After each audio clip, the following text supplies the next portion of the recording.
आज एक महत्वपूर्ण मसले पर यह पत्रकार वार्ता बुलाई गई है। कल से ये खबरें मीडिया में चल रही हैं कि राष्ट्रपति ने 21 संसदीय सचिवों के बिल को नामंजूर कर दिया है। भारतीय जनता पार्टी की अफवाह कंपनी और जिनकी आरएसएस से ट्रेनिंग हुई है झूठ बोलने की, उनको कम से कम देश के सामने या तो सच बोलना चाहिए या कह देना चाहिए कि हम लोग अज्ञानी हैं, हमें कुछ पता नहीं है। आप सबको मालूम है कि राष्ट्रपति ने जो बिल नामंजूर किया है वो मोदी सरकार ने बिल नामंजूर करके भेजा, उसके बाद उन्होंने उसी बिल को साइन किया। अगर भारतीय जनता पार्टी इस तरह का तर्क देगी, फिर तो अरुणाचल में राष्ट्रपति शासन राष्ट्रपति ने लगाया, उत्तराखंड में राष्ट्रपति शासन राष्ट्रपति ने लगाया, और देश में आपातकाल इंदिरा गांधी ने नहीं बल्कि राष्ट्रपति ने लगाया।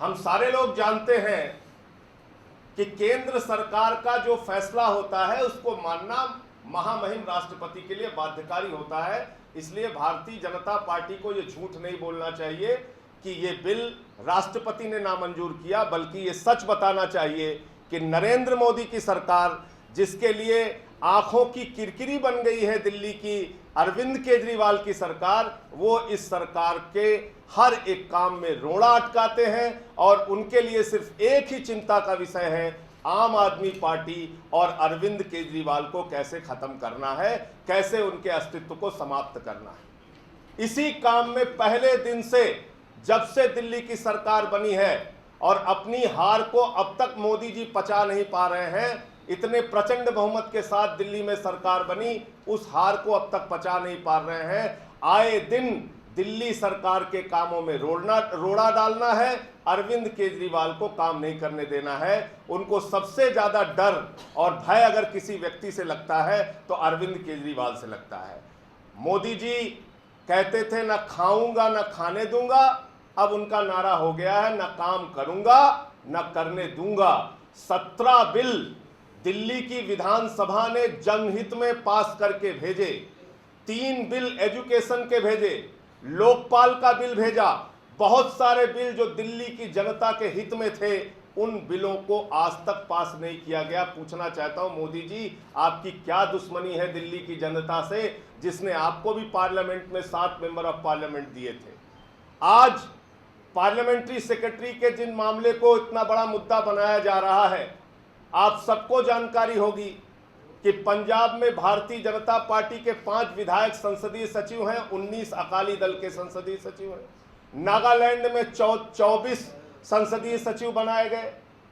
खट्टर की सरकार जो हरियाणा में है, भारतीय जनता पार्टी की सरकार, वहां संसदीय सचिव है।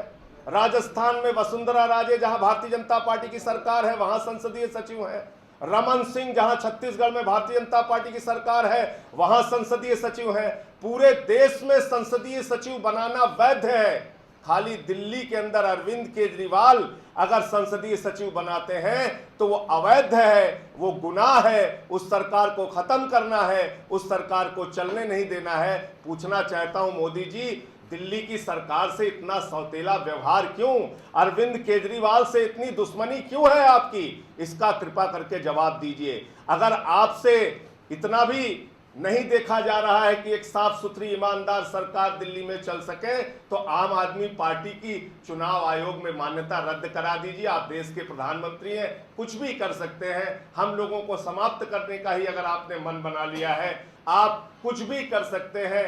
कभी सीबीआई का छापा डलवा सकते हैं, कभी हमारे विधायकों पर फर्जी मुकदमे लगवा सकते हैं, और कभी हमारी सरकार को खत्म करने की आप एक कोशिश, नापाक कोशिश कर सकते हैं। हम आम आदमी पार्टी के लोग, अरविंद केजरीवाल जी, हम सारे लोग जनता के लिए ईमानदारी से काम कर रहे हैं, करते रहेंगे।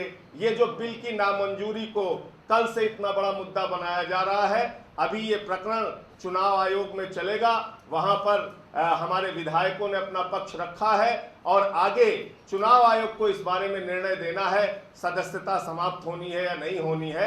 इसको लेकर जो इस प्रकार का भ्रम भारतीय जनता पार्टी के लोग फैला रहे हैं कि अब तो सदस्यता समाप्त हो गई और दोबारा चुनाव होगा, ये सारा कुछ जो भ्रम फैलाने की कोशिश कर रहे हैं, वो भ्रम फैलाना भाजपाइयों को बंद करना चाहिए।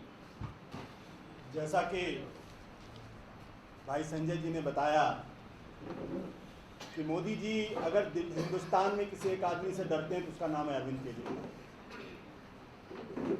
आधे समय तो देश के बाहर रहते हैं और जब देश के अंदर आते हैं तो एक ही काम है उनका, देश के अंदर किसान आत्महत्या कर रहा है उसकी चिंता नहीं, देश के अंदर दाल के दाम 200 रुपये हो गए उसकी चिंता नहीं, देश की अर्थव्यवस्था रसातल में जा रही उसकी चिंता नहीं, देश के अंदर जो हालत है, पंजाब के अंदर ड्रग से लोग मर रहे हैं उसकी चिंता नहीं, एक्सपोर्ट डाउन हो रहा है उसकी चिंता नहीं, लॉ एंड ऑर्डर की हालत खराब है उसकी चिंता नहीं, समाज के अंदर बंटवारा किया जा रहा है उसकी चिंता नहीं। एक ही चिंता है कि अरविंद केजरीवाल को किस तरीके से बर्बाद करना है। क्यों? क्योंकि उनको डर लगता है कि एक ही आदमी है जो उनको मुंहतोड़ जवाब दे सकता है और उनकी कलई खोल सकता है। मैं अपने तमाम साथियों को बताना चाहता हूं, कल मुझे बड़ी तकलीफ हुई, थोड़ी सी तकलीफ इसलिए नहीं हुई, एक चैनल है जिसने कल घोषित कर दिया कि 21 के 21 विधायक डिस्क्वालीफाई हो गए। अरे थोड़ा तो होमवर्क कर लो भाई संपादक महोदय, थोड़ा होमवर्क कर लिया करो, थोड़ा पढ़ लिख लिया करो। मैं बताना चाहता हूं आप लोगों को, जैसा संजय जी ने कहा कि ये सिर्फ दिल्ली के अंदर सेक्रेटरी नहीं है, सिर्फ दिल्ली के अंदर नहीं, अरुणाचल प्रदेश में 15 है, पंजाब में 19 हैं, गुजरात में 5 है, तेलंगाना में 6 हैं, नागालैंड में 24 हैं, कर्नाटक में 10 हैं, मेघालय में 18 हैं, राजस्थान में 5 हैं, छत्तीसगढ़ में 8 हैं और इन तमाम जगहों, जैसा मैंने बताया वेस्ट बंगाल में भी थे, इन तमाम जगहों पे पार्लियामेंट्री सेक्रेटरी की पोस्ट है, बाकायदा वहां काम कर रहे हैं लोग। और दिल्ली के अंदर तो किसी भी विधायक को जिनको पार्लियामेंट्री सेक्रेटरी बनाया गया है उनको किसी तरीके का कोई भी पिक्यूनरी बेनिफिट नहीं है, किसी भी तरीके का, किसी भी तरीके का कोई फाइनेंशियल बेनिफिट इनको नहीं मिल रहा है। जो ऑफिस ऑफ प्रॉफिट की परिभाषा है कि संवैधानिक पद पर रहते हुए अगर आप किसी दूसरे पद पर हैं और वहां अगर किसी तरीके का एंटाइटलमेंट अगर आप लेते हैं, फाइनेंशियल लेते हैं, तो आप ऑफिस ऑफ प्रॉफिट का मसला बनता है। अब मैं आपको बता दूं, पंजाब के अंदर जो पार्लियामेंट्री सेक्रेटरी बनाए गए हैं उनको 20,000 रुपये प्रति माह तनख्वाह मिलती है, 5,000 रुपये कॉम्पनसेटरी अलाउंस मिलता है, 5,000 रुपये ऑफिस अलाउंस मिलता है, 50,000 रुपये हाउस रेंट मिलता है, टेलीफोन का 10,000 अलाउंस मिलता है, 2 लाख रुपये प्रतिवर्ष ट्रैवल अलाउंस मिलता है और तो और 12 किलोमीटर 12 रुपये प्रति किलोमीटर के हिसाब से माइलेज अलाउंस मिलता है। यह है पंजाब के अंदर जहां बीजेपी सरकार में शामिल है और जो अकाली दल है केंद्र के अंदर मोदी जी की सरकार में शामिल है। गुजरात के अंदर, मैं सिर्फ 2 ही उदाहरण मैं आपको दे रहा हूं, गुजरात के अंदर जो पार्लियामेंट्री सेक्रेटरी हैं उनको 50,000 रुपये प्रति माह तनख्वाह मिलती है, ऑफिशियल कार मिलती है, जिप्सी मिलता है, रेजिडेंस मिलता है, रहने के लिए घर मिलता है, कुक मिलता है खाना बनाने के लिए, ऑफिस मिलता है, प्राइवेट सेक्रेटरी मिलता है, पर्सनल असिस्टेंट मिलता है, क्लर्क मिलता है, पीएन मिलता है। गुजरात और पंजाब का यह हाल है। जहां तक नागालैंड और कर्नाटक और मेघालय है वहां उनको मिनिस्टर ऑफ स्टेट का दर्जा दिया गया है, डिप्टी मिनिस्टर का दर्जा दिया गया और जो सारे प्रिविलेजेस और पर्क्स मिनिस्टर को मिलते हैं वो सारे प्रिविलेजेस और पर्क्स को दिए गए। अब मैं आपको पढ़ के सुना देता हूं जो दिल्ली सरकार ने जो बिल बनाया था उस बिल में क्या है। उस बिल के प्रोविजन में साफ लिखा हुआ है कि the parliamentary secretaries will not be eligible to any remuneration और any perks of any kind. Notification जो हुआ है, the parliamentary secretaries will not be eligible any remuneration और any perks of any kind from the government, meaning no burden on exchequer. No burden on exchequer. They may use government transport for official purposes and office space in the minister's office. अब आप तुलना करिए इसकी पंजाब और गुजरात से, तुलना करिए इसकी कर्नाटक और नागालैंड से, तुलना करिए इसकी वेस्ट बंगाल से, तो कहां है ऑफिस ऑफ प्रॉफिट? तो मैं ये जो माहौल कल से बनाने की कोशिश की गई है टीवी चैनल के माध्यम से, मैं तो बड़ा हैरान हूं कि संपादकों ने पढ़ना लिखना बंद कर दिया, होमवर्क करना बंद कर दिया कि 20-21 एमएलए डिस्क्वालीफाइड। अरे मामला भी इलेक्शन कमीशन में चल रहा है, ठीक है, इलेक्शन कमीशन जो आदेश देगा मानेंगे। वहां पे अभी हमको नोटिस दिया गया, उसका जवाब जाएगा। जवाब देने के बाद जो लोग इलेक्शन कमीशन कवर करते हैं वो जानते हो क्वासी जुडिशियल बॉडी है, और क्वासी जुडिशियल बॉडी वहां पे हियरिंग करती है, और हियरिंग करने के बाद किसी नतीजे पर पहुंचते, अगर पहले से चलाया जा। तो ये जो एक षड्यंत्र के तहत आम आदमी पार्टी की सरकार को डिस्टेबलाइज करने की, पैनिक का माहौल बनाने की, एक छवि पेश करने की कोशिश की जा रही है, वो बहुत हैरानी की बात है। और कुछ लोग ये भी कह रहे हैं कि आम आदमी पार्टी ने रेट्रोस्पेक्टिव इफेक्ट से कर दिया। रेट्रोस्पेक्टिव, पहली बात तो 9 महीने से बिल पड़ा हुआ है। मोदी जी को अभी अचानक याद आया कि नहीं इस बिल को रिजेक्ट कर दे रहे। भाई अभी आपको ज्ञान आया? 9 महीने में क्या सो रहे थे आप? पहले क्यों नहीं ज्ञान पड़ा कि गलत है? और जो रेट्रोस्पेक्टिव इफेक्ट की बात करते हैं उनको मैं बता दूं कि 2006 में पार्लियामेंट के अंदर यह मसला उठा था। 40 member of parliament including the prime minister of India, the then finance minister of India, speaker of the house Somnath Chatterjee और तमाम राजनीतिक पार्टियों के बड़े लोग, यह मसला आया तो संसद ने बाकायदा रेट्रोस्पेक्टिव इफेक्ट से ऑफिस ऑफ प्रॉफिट जो होना था उसको नल एंड वॉइड घोषित करा दिया। रेट्रोस्पेक्टिव इफेक्ट से जो एथिकल सवाल खड़े कर रहे हैं, मॉरलिटी के सवाल खड़े कर रहे हैं, जरा उनसे पूछिए कि मनमोहन सिंह जी सरकार क्या कर रही थी, सोनिया जी क्या कर रहे थे, बीजेपी के लोग क्या कर रहे थे। उसमें डिप्टी लीडर विजय कुमार मल्होत्रा का भी नाम था, जिनकी सदस्यता रद्द होने वाली थी ऑफिस ऑफ प्रॉफिट के मसले पे। 2006 का मसला है। 1 सितंबर 2006 को राष्ट्रपति ने उस पर सिग्नेचर किया जब ये संसद से पास हुआ, और उस बिल का नाम मैं आपको बता देता हूं, parliament prevention disqualification amendment bill 2006 सितंबर 1, राष्ट्रपति ने उसको किया था। 40 मेंबर ऑफ पार्लियामेंट,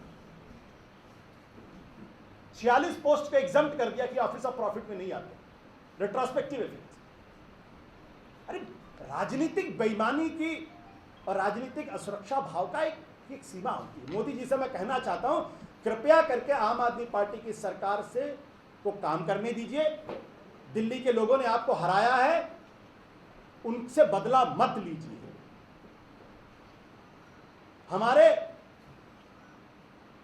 माफ करिएगा संजय जी, 23 बिल हमने पास किए हैं विधानसभा में, जिसमें 4 बिल ऑफ एप्रोप्रिएशन है जो मनी बिल है, जिसको रोक नहीं सकती इनकी सरकार। 19 बिल पिछले 1 साल से ज्यादा पड़े हुए हैं। आपने दिल्ली की विधानसभा को पंगु बना रखा। 67 लोग जो जनमानस है, जिसने वोट दिया, लोकतंत्र में चुनी हुई सरकार है, भारी बहुमत से चुनी हुई सरकार है, उस विधानसभा को आप कानून नहीं बनाने देंगे। जो बिल पास होंगे पिछले 1 साल से 1.5 साल से, वो बिल आपके पास नहीं, का सिग्नेचर नहीं हो रहा उसमें। और 1 साल के बाद एलजी महोदय को ध्यान पड़ता है, गृह मंत्रालय को ध्यान पड़ता है तो एलजी के पास भेज देते हैं कि नहीं अब आप अपने विवेक का इस्तेमाल करिए। क्या गृह मंत्रालय सो रहा था पिछले 1 साल से? उसके बाद फिर पिंग पोंग खेली जा रही। एलजी महोदय ने कहा कि 7 बिल जो मैं राष्ट्रपति के पास भेज देता हूँ। उसमें कौन कौन से बिल है? शिक्षा से जुड़ा हुआ बिल है, जन लोकपाल से जुड़ा हुआ बिल है, जो विधायकों की सैलरी का बिल है। मीडिया में क्या फैलाया जा रहा है, बीजेपी के लोग क्या कह रहे हैं कि 4 लाख तनख्वाह मिलती है। अरे बिल ही पास नहीं हुआ अभी तक, कानून ही नहीं बना, तो तनख्वाह कहां से मिली? अरे कोई तो पत्रकार कम से कम इन बीजेपी वालों की अज्ञानता पर सवाल तो पूछो। एक पत्रकार तो पूछे सवाल कि भाई जब बिल ही पास नहीं हुआ, कानून नहीं बना, तो कहां से 4 लाख की तनख्वाह मिली? जरा पूछिए उनसे। मैं आज प्रेस कॉन्फ्रेंस दे रहा था, एक पत्रकार ने सवाल नहीं पूछा। साष्टांग दंडवत की जो परंपरा नहीं शुरू हुई है पत्रकारिता में, थोड़ा पत्रकारिता की गरिमा के हिसाब से भी काम हो तो अच्छा होगा इस देश के अंदर, क्योंकि लोकतंत्र का चौथा खंभा है। मैं नहीं कहता हूं आप आम आदमी पार्टी के दिन रात क्रिटिसाइज करिए, आलोचना करिए, मुझे कोई दिक्कत नहीं, लेकिन मोदी जी से इतना मत करिए, ये मेरी आपसे विनम्र निवेदन है। फिर मैं कहना चाहता हूं मोदी जी, हाथ जोड़ से विनम्र निवेदन है, आम आदमी पार्टी की सरकार दिल्ली के लिए काम करना चाहती है, कृपया करके उसको काम करने दीजिए। उनसे डरने की कोई जरूरत नहीं, अरविंद केजरीवाल जी से बिल्कुल डरने की जरूरत नहीं है। आप अपना काम करिए, उनको अपना काम करने दीजिए, यही संविधान का तकाजा, यही लोकतंत्र का तकाजा है।